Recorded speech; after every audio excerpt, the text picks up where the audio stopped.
ஆங்கில புத்தாண்டை முஸ்லிம்கள் கொண்டாடுவது தவறு என அகில இந்திய முஸ்லிம் ஜமாத்தின் தலைவர் மௌலானா முப்தி ஷகாபுத்தீன் ரிஜ்வி கூறியுள்ளார். இவர் ஷரியத் சட்டத்தை ஆராய்ந்து ஃபத்வாக்களையும் வெளியிட்டு வருகிறார். இவரிடம் முஸ்லிம்கள் ஆங்கில புத்தாண்டை கொண்டாடலாமா என விளக்கம் கேட்டுள்ளனர். இதற்கு ஷரியத் முறைப்படி அவர் சட்ட விளக்கம் அளித்துள்ளார். ரிஜ்வி தனது ஃபத்வாவில் ஜனவரி 1 வரும் புத்தாண்டு பிரிட்டிஷ் மற்றும் கிறிஸ்தவர்களின் பண்டிகை நாள் ஆகும். இந்த நிகழ்ச்சிகளில் முஸ்லிம்கள் கலந்து கொள்ளக்கூடாது. இந்த புத்தாண்டை கொண்டாடுவது ஷரியத் சட்டப்படி குற்றமாகும். இதை கொண்டாடுவோர் பாவம் செய்தவர் ஆவர்.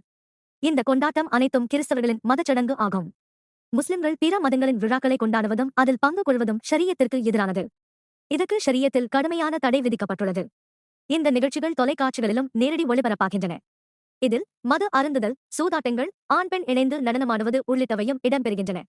இவை அனைத்துக்கும் ஷரியத்தில் சிறிதளவும் இடம் அளிக்கப்படவில்லை. ஆகவே இதுபோன்ற நிகழ்வுகளில் முஸ்லிம்களில் ஆண், பெண் யார் பங்கு கொண்டாலும் அவர்கள் பெரும் பாவம் செய்தவர்களாக கருதப்படுவார்கள் என தெரிவித்துள்ளார்.